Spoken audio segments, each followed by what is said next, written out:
And welcome back to another episode of Eagle Stock with Deeg. My name is Brenden Deeg. Thank you so much for tuning in today. If you haven't already, please hit that subscribe button. It would be greatly appreciated. You can also rate the podcast and review the podcast wherever you listen to your podcast. It would also be greatly appreciated. My friend Thomas Petersen is joining me. Thomas, it's been a while. How you doing? I'm doing well, Brandon. I can't wait for the draft to start, and we can finally get to the other side of this and know which one of these players are going to be Eagles. My head is turning into a college football. Right. I can't do it anymore. Like I think I've spewed every draft pick I got. Like just my schedule's been so busy. I'm ready. I'm ready for Thursday, man. Yeah, ready to get it over with. Yeah. So I haven't really got a lot of your draft picks, so this is good. This is kind of like fresh for me as well. And you're one of my go-tos when it comes to draft picks, especially for the Eagles. You've been awesome. You provide a lot of good content over the last couple of years. So I love getting you on the show before the draft. And I kind of want to start here. We've had this conversation before we recorded. What's your kind of maybe overall take of the group itself? Like just maybe the class in general. Do you think there's a theme behind it? Like what do you think about just the whole group going into the Thursday? I think the two things. The top is very mixed. There's not a like the last couple of years. It's kind of been a pretty certain order of how things are going to be going in the first like top 10 and maybe a little bit beyond that. I think there could be a million surprises in the beginning of this draft. Like nobody really seems to have a clear idea of who is going, how high they're going, who is the best player at each position. It kind of comes with the quarterback uncertainty as well. Nobody knows if a quarterback is going first round. Nobody knows if someone is going top 10.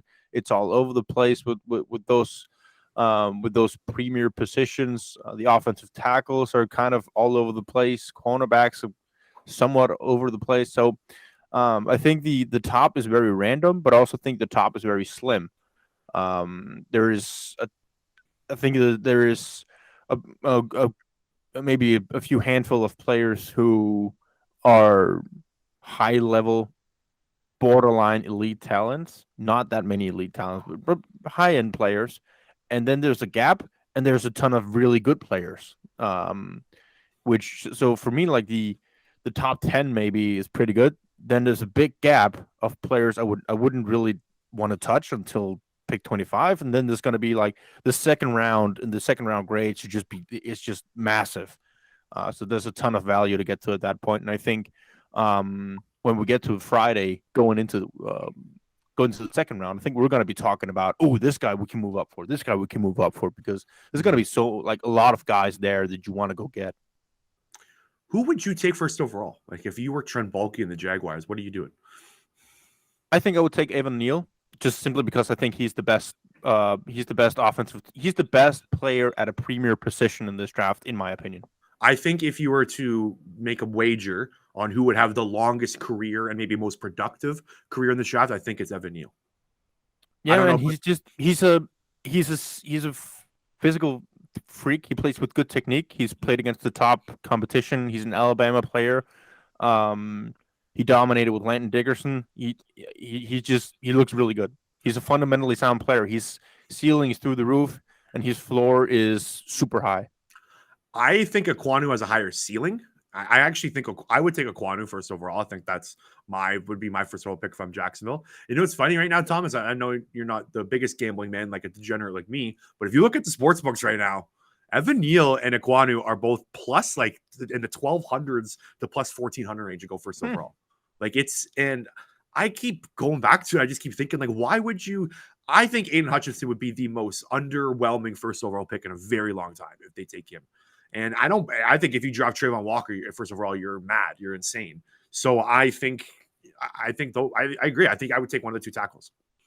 It's such a big gap, right? Between the Bosa brothers when they went in, like from the defensive end position, Washington's Chase. There's just a lot of. There's a big gap between these guys. Aiden Hutchinson is a really good player, and he has a very good plan, but he's not a top end athlete, and so that kind of limits a little bit for me. And Trayvon Walker, he's a really good athlete, but his production doesn't do it for me, and his pass rush moves doesn't do it for me. So like I think a lot of the theme of this draft is traits, and it goes with every position, and especially the defensive end position. That like it's a traits draft. You have the really athletic guys, you have guys who are like Bonito. Like Nick Bonito, man, he's awesome. He's the best pass rusher in this draft, but he is super slim, so there's going to be some questions about that. I think he's going to go higher than a lot of people think, simply because he's a freak pass rusher. Yeah, and he has the best bend of any end in this draft. Jermaine Johnson is going to go high because he's a guy he's athletic. He has a plan. Ojabo would have gone high simply because of low sample, but really high ceiling, good athleticism, and he displayed true pass rush ability, not just random sacks and random pressures, but he had a plan. He executed it. I didn't see that too much from Trayvon Walker. I didn't. So it's a trade-based draft. There are no slam dunks in this one, I don't think. Maybe like Evan Neal, Tyler Linderbaum are some of the like those guys that you can just. These guys are going to dominate. They're probably going to dominate their position. You nailed it. I think this edge rusher class is so overrated at the top, but very underrated in the depth. Like a Drake Jackson, I love. Like Drake Jackson has been a fun guy to watch. You brought up Bonito. Like Bonito's, I don't know. Like I don't know why Aiden Hutchinson is getting a lot more love than a Nick Bonito. Like I don't see the big drop off from there. So I'm with you. I think the edge rusher class is severely overrated at the top, and then I think there's some nice depth that you can take in day 2. So that's what I'm really looking forward to is the day 2 edge rusher guys. And here's another kind of position group take I have. I can't figure out who's my 4th offensive tackle. Like I don't know. I don't like any of them after Charles Cross. Do you? No, I haven't even been paying too much attention to it, simply because it's not something Eagles are going to invest too much in. Offensive line in general hasn't really been a big focus point for me. I watched a guy Tyler Smith from Tulsa yesterday. I think he was pretty good. I mean. I don't know why, but I read somewhere that people had him as moving inside to guard. Mm-hmm. He played high for a guy at left. He looked kind of awkward, but he made it work, and he stonewalled dudes. And I think Tyler Smith is probably 4 for me. Like I don't like Bernard Raymond very much. I don't like Trevor Penning very much. Like Raymond's gonna be like 25 week. It's like a Danny Watkins almost. Like he's going to be very old when he starts his first career game. So I think day 2 we talked about before the episode as well. I think day 2 is going to be super exciting. I think there's a lot of talents to be had. All right, why don't we transition over to the Birds and let's talk some Eagles here. So I have created a list of 3, 6, 9 guys. We're going to throw Chris Olave 10 that I think the Eagles are going to have their eye on at 15. We'll go through every single one of them, and we'll talk about potential trade up if they can get them. Can they trade down and get them? But basically, these are the guys that I think they are going to want at pick 15. And why don't we start with? We'll go like the most unrealistic to the most realistic. So we'll start with probably the most unrealistic one is Sauce Gardner. Do you think there's any chance that he's in Philadelphia Eagle? Yeah, I think there's a chance. Like I said, it's going to be super random at the top. I could see a scenario where it's going to go offensive tackle heavy in the beginning, and a lot of buzz recently about Derek Stingley that he's viewed as a top 3 prospect. Yeah, I saw out of nowhere. Tom Pelissero said that yesterday, I believe. Yeah, and so everything is kind of up in the air, and I think if Sauce falls 6, 7. I think 6 is like a prime spot, right, for any trade. 6 is where I think there's a big chance the Eagles are calling to see how, because it also when there's this broad, like just going back to what we talked about, when the variance of when the level of play is as big as it is, and there's no real quarterbacks that you're going up to get, I don't think it's going to be very expensive to trade up in this draft. And if Panthers feel they can get their guy at quarterback at 15, I think like maybe a surprisingly low amount of picks can get you into the top 10 and well into the top 10 where a Sauce Gardner could be an option for the Eagles. And then they should absolutely bounce on that if he goes there. Phenomenal press man corner, can play off press or can play off man, does not get run by, really good physicality, insane wingspan and length. He can work on his zone coverage a little bit, but just the premier skill set that he has as a press man corner is going to make him is going to take him a long way in the beginning of his NFL career. He's going to have maybe the most steep transition curve of the Kyrie Williams, Roger McCreary, Derek Stingley, simply because of the competition he played against. And that's why I said there may be a little bit of a hesitation from teams there, simply because he may have the biggest shock when he's going into the NFL of that group. And so maybe that can scare some teams away in the top 5. But he's displayed everything you want to see from a guy playing at his level. And when he played Alabama, he backed it up. And so that's just an intriguing skill set. He was targeted 2.9 times a game and still had 3 interceptions last year. Like he's the definite, like if you taking a swing on a stud corner, I think he's the guy over Stingley. I think he's my bona fide number 1. We even talked about this on my podcast yesterday. If you're looking defense in this draft, like if you're just completely out on the offensive tackles, like Jacksonville should be looking Sauce Gardner's way potentially. Like I think his upside is higher than an Aiden Hutchinson or a Trayvon Walker. Yeah, never gave up more than 50% completion percentage in a single season. Consistent good play. Never gave up a touchdown. Was targeted 58 times in his first playing season in 2019. Didn't give up more than 350 yards. It's the numbers are all bonkers. The profile is bonkers. It's simply just a matter of how long is it going to take for him to adapt to the NFL and also learn to play a little bit more advanced zone scheme than he's used to. So I think Carolina would be the only option to trade up and get him. Like 6 is probably as far as he's going to go. And I think there's 2 reasons why. One, they need a lot of draft picks, and I think this team's going to be desperate for that. And like the way this team's been run, I've been joking about this all offseason. I think the Carolina Panthers have been the worst run organization almost in the NFL over the last maybe year or two. So they're a desperate team. So I think they're the one team you can look to trade up for. But I think it's like below 5% chance that he's maybe even less than that. I think he's going top 4. I don't know if he makes it past the Jets at 4. So, but he would be awesome. Like that would be awesome. I think there's a theoretical chance, and they should look to make a significant upgrade at that position for the first time since 2002, taking the corner in the first. Well, it's the biggest need right now. Like, who's starting on the other side? Is Zach McPherson starting? Would you start Zach McPherson week 1? But no. I mean, who's the safety? I mean, yeah. Did I just piss you off? It's a horrible. They're just going into this draft in a horrible position because they basically have to reach for DBs. Yeah, I agree. And like, there's not much else out there left of free agency. Market Treylon just got signed. You brought that up on Twitter yesterday. Like, it's getting thin. Like, they're kind of And it's funny. Thomas. Like, yeah, I'm gonna talk when we talk about Kyle Hamilton later. I want to bring up. I have a safety take in the draft as well. All right, let's keep it rolling here. So let's just go with Derek Stingley next. You brought up. I think he's going higher than people think. Tom Pelissero is a guy that's very connected. If he thinks there's rumors of him going top 3, maybe the Houston Texans like him a lot, right? Nick Caserio is a guy that can go outside the box here. Like, we don't really know much about him as a GM yet in Houston, so we don't really know his tendencies. He took Davis Mills with their first pick a couple of years or last offseason when they didn't have a draft pick until the 3rd round, so that kind of caught everyone off guard. So they're a wild card at 3, so I think Stingley could potentially go there. I don't think there's a realistic shot that they trade up to 6 to get him. Like, would you trade up to 6 for Stingley? Hell no. No, yeah. So I don't think he's going to be an Eagle. I think he goes in that 7 to 9 range, and one of those teams scoop him.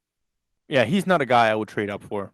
It was a very different scenario with Sauce because he's consistently been playing at a high level, and he has not really had any games where you question his ability to do this or that. It's kind of the opposite with Stingley. He had a tremendous out of this world season in 2019.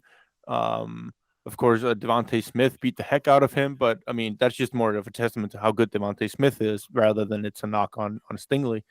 But then it's been inconsistent play. It's been injuries. Hasn't ever been able to back up his 2019 season. He's missed more games than he started the last 2 years.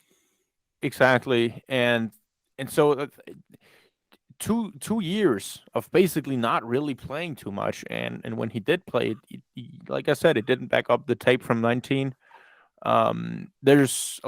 there's a lot of talent there. Obviously, he showed he can do it, but there's also just a lot of questions, and like it's been pointed out by a couple of those extensive tape heads, guys like Greg Cosell, and he has a weird way of leaning backwards when he's taking on guys in press man. He's not really catching guys when he's playing off man. Zone ability wasn't through the roof. I mean, didn't mirror routes perfectly. So he's shown he can do it, but there are enough questions to where I would not move up for Stingley personally. Okay, let's go with the only edge rusher that I think that's going to be available at 15. Jermaine Johnson, you could put in here. I think it's a trade up. I don't think he makes it close, and I don't know if he's worth trading up at 6, so I kind of left him out. And I think Kayvon Thibodeau is the other guy to watch for at 6. If he falls there, are you a Kayvon Thibodeau guy? I love him. He's my favorite edge rusher in this class. I think he would be 100% worth to go up to 6 to get. Yeah, Thibodeau's a really good player. I think there was a little bit of difficulty when I watched him in terms that a lot of the times when I saw him try to get the edge, he didn't really bend well enough for a guy who is trending to the undersized. He isn't undersized, but he's trending in that direction. And so if I'm watching a guy in his size play, I want to see the bend coming off the edge be a little bit more, a little bit more consistent. And I think it's the one thing he's lacking is the bend. Right. He's a block destroyer, and he's relentless. He's strong for his size. He should go top 5. I think he should. But so if he falls to 6, are you pulling the trigger? Are you pulling that baby? I would, man. Look. I think if I was going to 6, it would be for. I think it would be more for a cornerback because or for Sauce. I haven't really made up my mind how far I wanted to trade up for anybody else. Yeah. I think the 3. I think at 6 it would be Kayvon Thibodeau and Sauce Gardner. I think those are 2 guys they would go up to 6 and get. Yeah, I think that's probably realistic. Yeah. Okay. It's probably not going to happen. I think he goes. If he goes to the top 5, teams are stupid. Like if you're not picking him because he's got a cryptocurrency and he's pissed off a couple coaches during the pre-draft interviews, like come on, like that's his worst thing. He pissed off a couple old coaches. Like let's get real here. Like this guy's a stud. He's so talented. He's deserved a top 5 pick. Okay, so I think it's the only edge rusher. We'll just kind of go in order. I have him here now. Let's do it. Let's have the conversation, Thomas. Jordan Davis. Give me your take. Well, I think my take on Jordan Davis, I'm just going to stick to what I had from the beginning of the whole process before the combine. When I watched Jordan before the combine, I thought Wyatt was a better defensive tackle. I thought Jordan showed some really tremendous flashes. I think he disappeared at times, and then he would just wreck on plays and simply be he would dominate on plays. He would destroy everything, and then he would kind of disappear again from time to time. He would play a little high. And I think the inconsistency between snaps where I saw, all right, this guy can really take over. I thought, okay, this guy is probably going to end up in the second half of the first round. I had him anywhere between 17 and 32. And then the combine happened, and obviously everything went crazy, and you saw a big guy move the way he did. I think for me, it didn't change much. It changed to the point where if the Eagles were to draft him at 15, I would be happy to take it. Okay, that's all I want to hear. Thank you. I thought you were going to shatter my heart in a bunch of million little pieces here because I like Jordan Davis. If they take him at 15, it's okay. I mean, he's got the profile. He's shown flashes. If they choose to, if he's there at 15 and they don't take him, I would be fine with that too, because I think there are enough question marks again that he wouldn't be a slam dunk pick for me there. So it's an either or. I'm fine with it. I like the profile. It has questions, I have questions regarding him. But yeah, I think that my stance haven't changed with him. I still think he's a second half of the first round, but I wouldn't be mad if he's taken at 15. I think just a guy that size with that athleticism, the way he can wreck a game, teams are going to have to game plan around him. I just think it's a no-brainer. Like, I just... Yeah, and people are watching Aaron Donald, and they say, all right, he won the Super Bowl for them. He literally made the Super Bowl winning play, and it's a copycat league, so probably someone is going to make a play for him in top 14. Would not be surprised at all. And there's no precedent around a 6'6" that like was 340-pound defensive tackle. Like, there's just no precedent to a guy that can run that fast, be that big, and be that tall. Like, and that's why I just take the swing. Like, see what happens. Like, you can put him on a mean diet and then at end. Exactly. Yeah, there you go. Like, honestly, like you could. Like, I just feel like get him on your roster. You don't want to play against that guy. So I just think if he's there at 15, it's a no-brainer. All right. Why don't we just touch on some wide receivers? Actually, let's do 3 wide receivers. All right, I got 4 here, because I know that's what everyone likes to do. Everyone loves their wide receivers coming to the draft, including Brenden Deeg. Let's go with my wide receiver 1, Jameson Williams.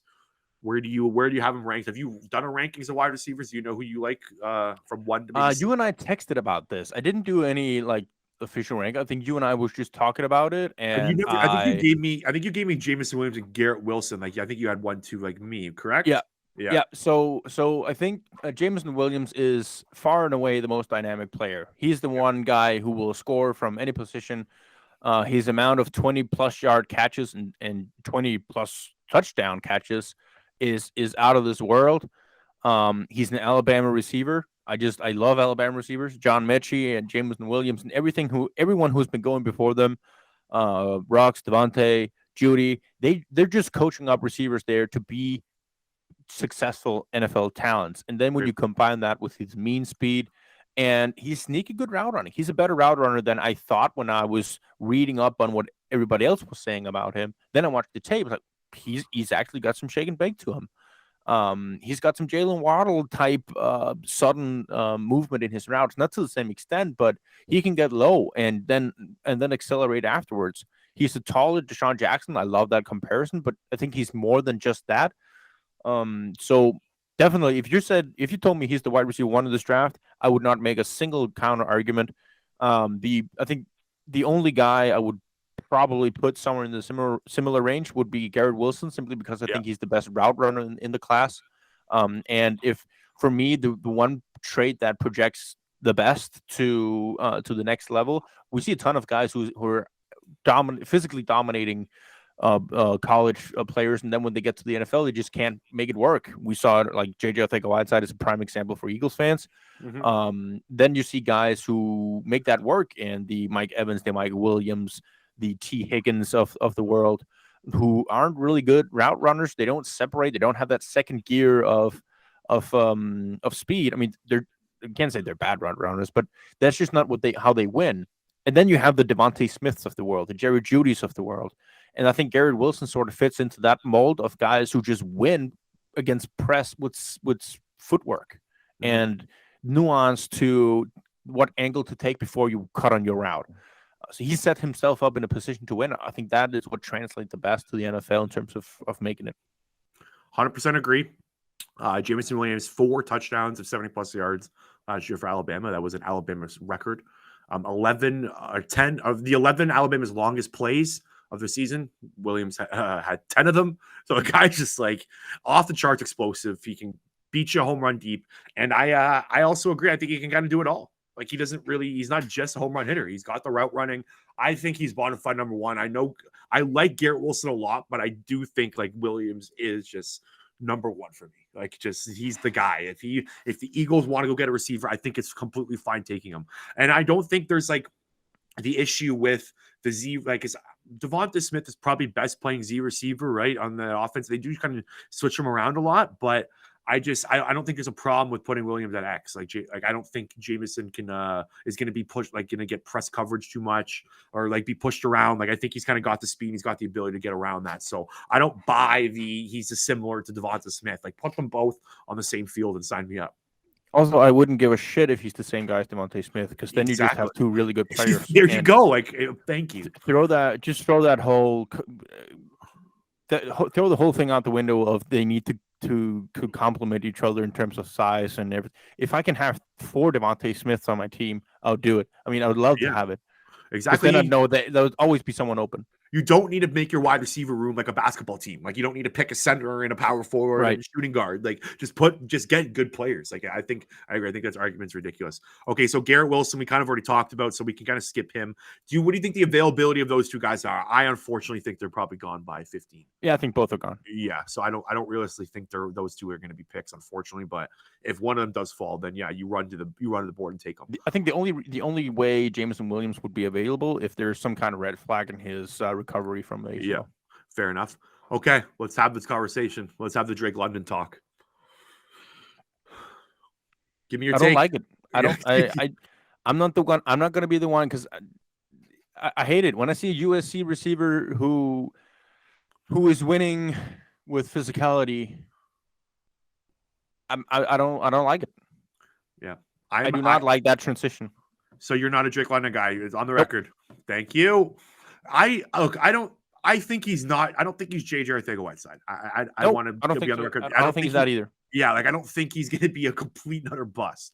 However, at 15th overall, like I think you need a guy that has shown proven separation in this league. Like if you're taking London with his physical traits, you're banking on a lot of your offense being 50-50 balls that way, and basically him having to prove that he can win those. He was used a lot. He was used really odd at USC. Like they used him in the screen game. I think he averaged like over 50 targets a game before he got hurt, and he has some tackle breaking ability. He was at the top. I think he was in the top 5 for broken tackles last year, but I know that's kind of a sticky trait. It just with him, like it was just. I think it was more the production, just the amount of ball, the amount of plays and touches he got. So I would be very wary of taking him.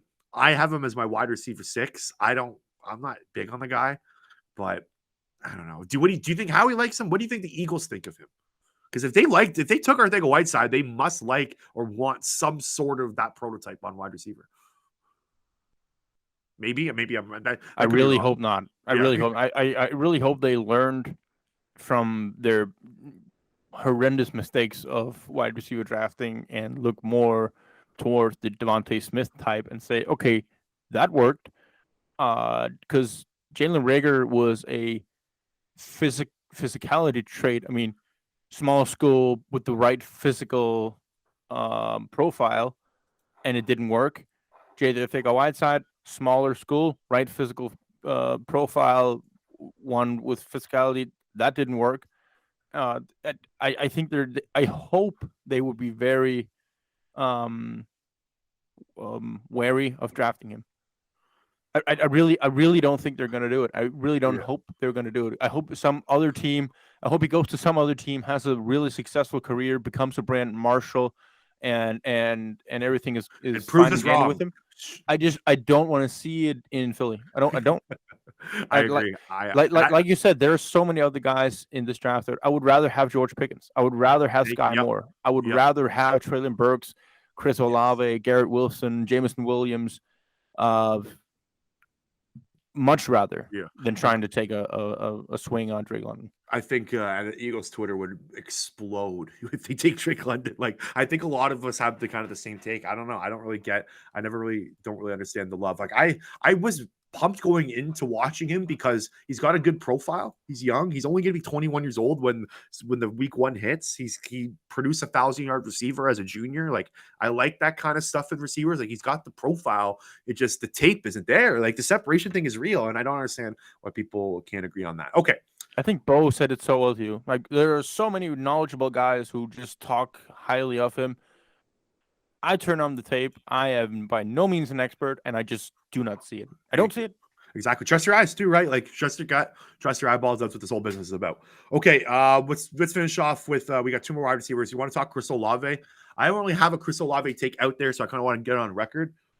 The reason I'm very worried about taking him at 15 and 18 is, and this kind of just what I kind of just talked about this is, I think Olave is strictly a Z receiver. Like a slot or Z receiver. I don't think you don't want that guy on the line getting pressed. I think if you're taking him and you put him as an X receiver at any point, and the way this offense runs is they like to move the receivers around. And I know we kind of just said get good players. I know I'm kind of contradicting myself, but I do think it sits with Olave. I don't like that fact that like he's really small. Like I was doing some research here. There has been 2 guys with his profile that have kind of succeeded in the NFL. like a senior receiver who's played 4 years, who's going in at 22 and has been that size and that weight. It's Emanuel Sanders and Calvin Ridley. Do you think he's going to be Emanuel? If you think he's going to be Emanuel Sanders, is he worth the 15th overall pick? Like, I think that is his ceiling. I feel like Emanuel Sanders is probably what he could max out at in the NFL.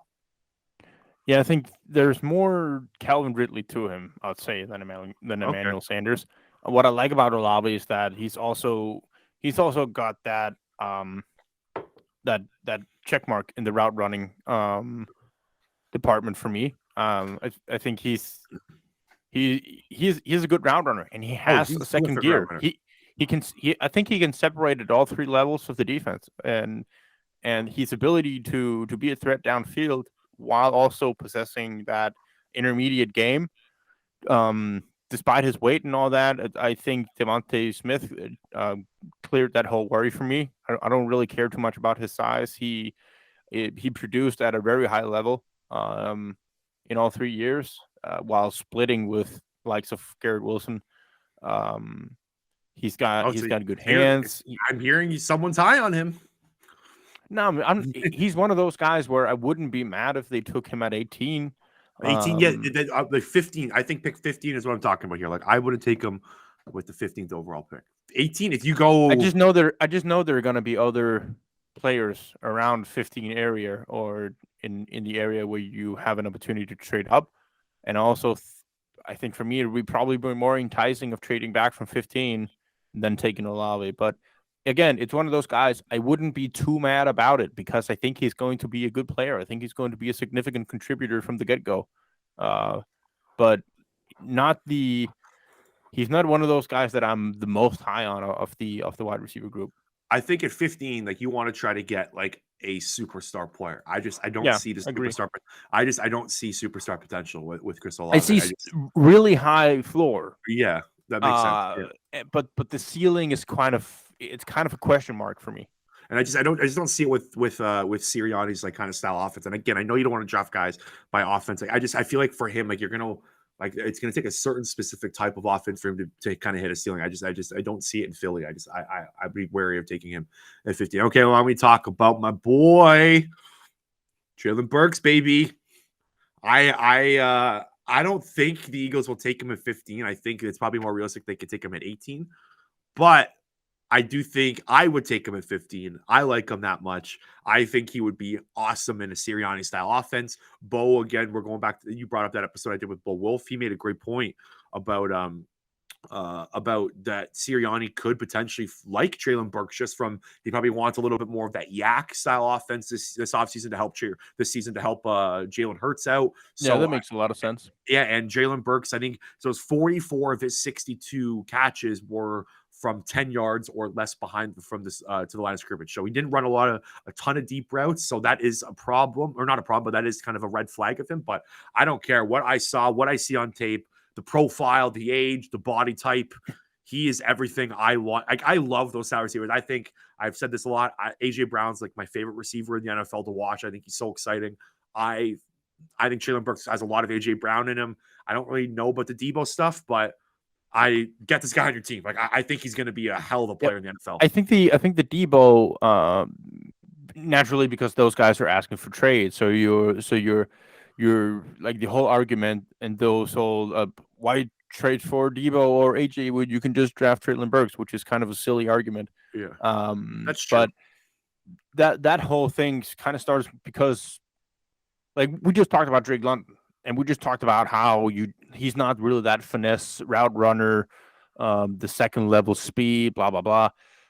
Treylon Burks just has the physical profile while also dominating at the best, like in the SEC against the best competition. Arkansas had the toughest schedule in FCS last year. Also, he was playing on a team where, correct me if I'm wrong, I don't watch much Arkansas other than watching Treylon Burks. It's not a team that's filled with talent. It's not a team where you just go, all right, these guys are just bonkers. He got the ball and he made it happen. That's where the Debo Samuel comparisons kind of make sense because, like you said, it's a lot of screen game, slant game, quick outs, speed outs. It's out of the backfield.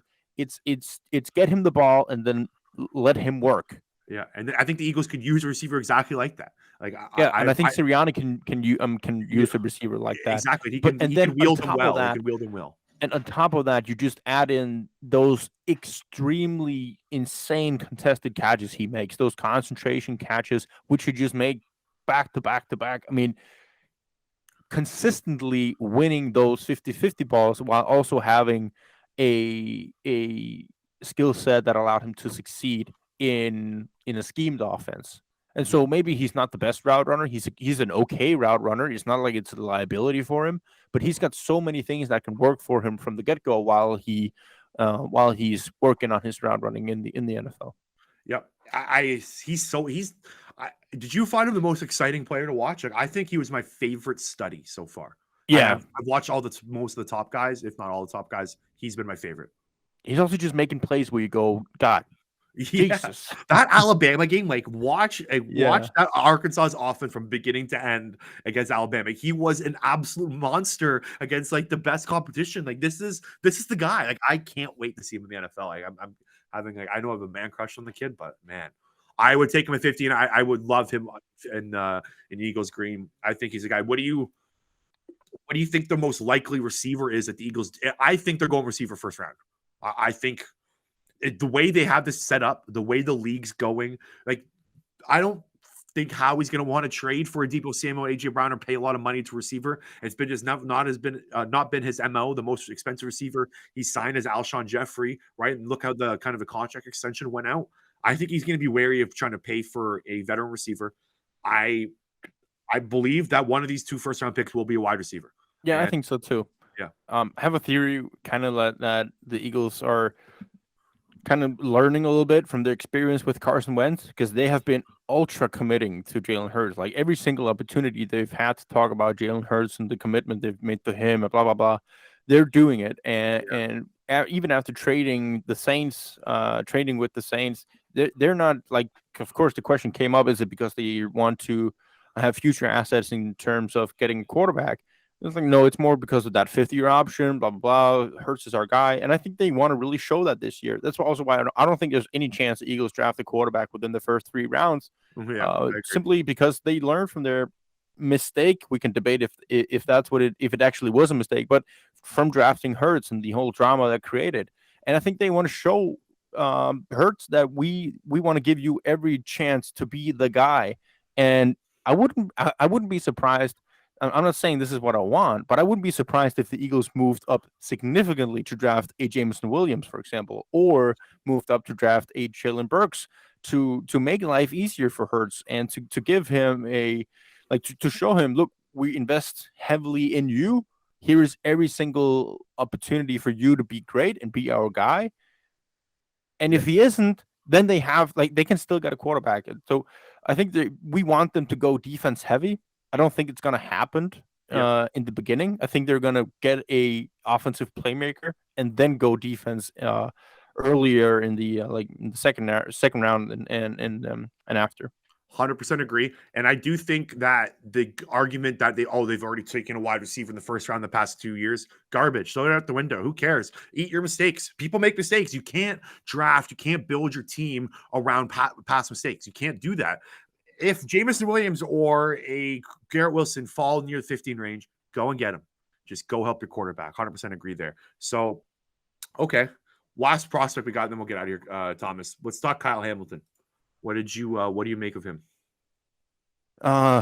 Insane size for the position. As a deep safety, he's got every bit of the range from sideline to sideline you want. He's fast and coming up and filling in the run game. Like he triggers when it's relevant. He's making some really good plays from covering tight ends. That's not gonna be a problem for him. So a guy that you can use on tight ends, you can use him deep with a really good size and has been making absurd plays. Super high ceiling. He's not the guy you want to draft if you want positional versatility, if you want a safety who also goes into the box and covers the slot wide receivers man-man, because there is a little bit of a stiffness to his movement, simply because of his size. So if you're if you're in a defense where you want to be a little bit more strict, and you also want to have your guy a little bit more in the you want your guy in the box a little bit more, then that's fine. If you want to rely on your safeties to also be able to interchangeably play the slot, he's not the guy for you. Maybe you're probably looking more for a Pidra or Jackson Hill. Would you trade up a few spots? I don't think he's worth trading up to 6, but would you be open to maybe like a 15 to 10, 11, 12 trade up to go get Kyle Hamilton if he's slipping? I wouldn't be mad about it.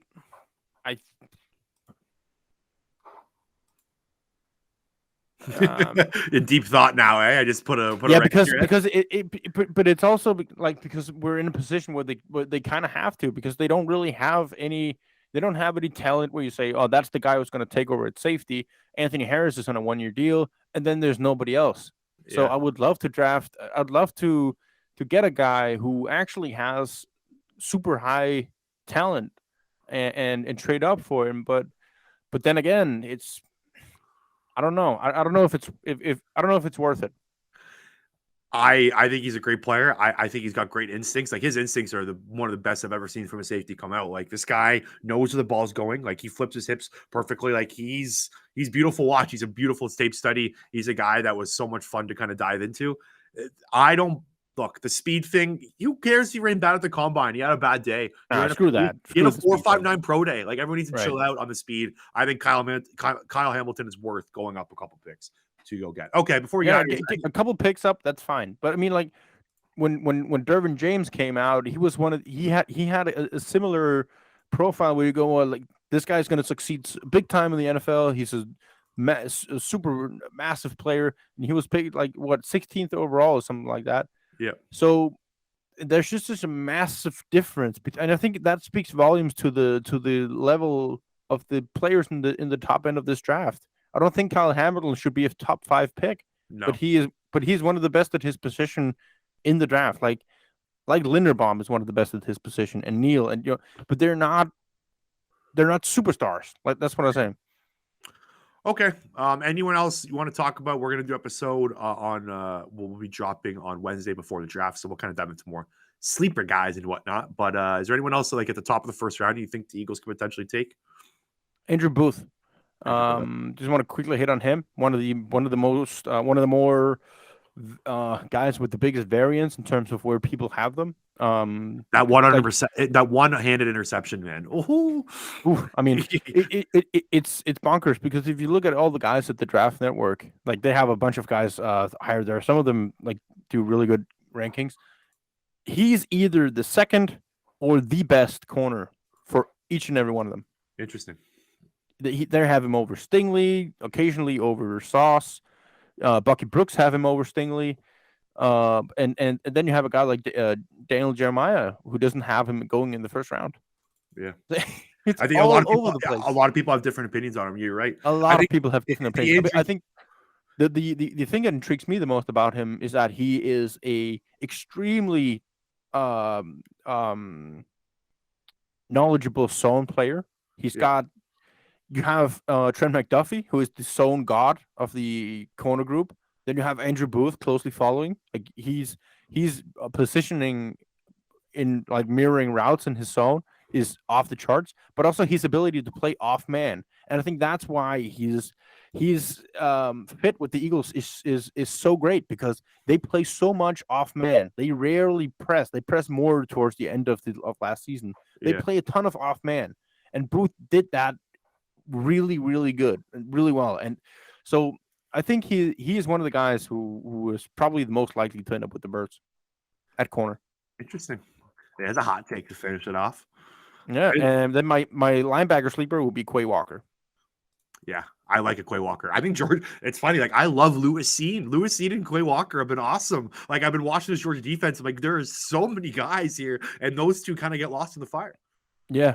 I don't like Channing Tindall as much. I think drafting him in the second round would be, maybe even the third would be kind of a waste. Absolute zero ball production from that guy. He hasn't done any. I think he's got he had no interceptions through college, like no forced fumbles. He just plays so linear. I mean, he's fast, but he's not athletic in that. He's short. Every quickness isn't really anything special. His hip mobility isn't really anything special. He'll get lost in play recognition. He's like Whereas a Quay Walker, Davion Taylor on Georgia, basically.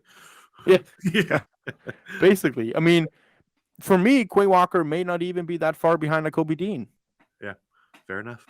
All right, Thomas, this is awesome. Thanks so much for taking the time. We'll be talking. Of course. We'll be doing an episode on Wednesday to prepare you guys and prepare us for the NFL draft. We are only will be 4 days away when you guys start listening to this one. Cannot wait for it. Make sure to check out all my NFL draft prospect interviews I've done. 6 are already up. The 7th will be up a couple hours after this episode drops. Make sure you listen to them. It's been awesome learning about these kids. It's been probably my favorite part of doing this draft process was getting to talk to some of the kids that will get drafted. Make sure to listen to all the player reviews that have been done on the Double Dunk podcast. We go down to every position group, break it down, who's going to be at the top of those position groups. So make sure to check it out. Make sure to like, subscribe to the YouTube channel if you haven't already, and we will talk to you later.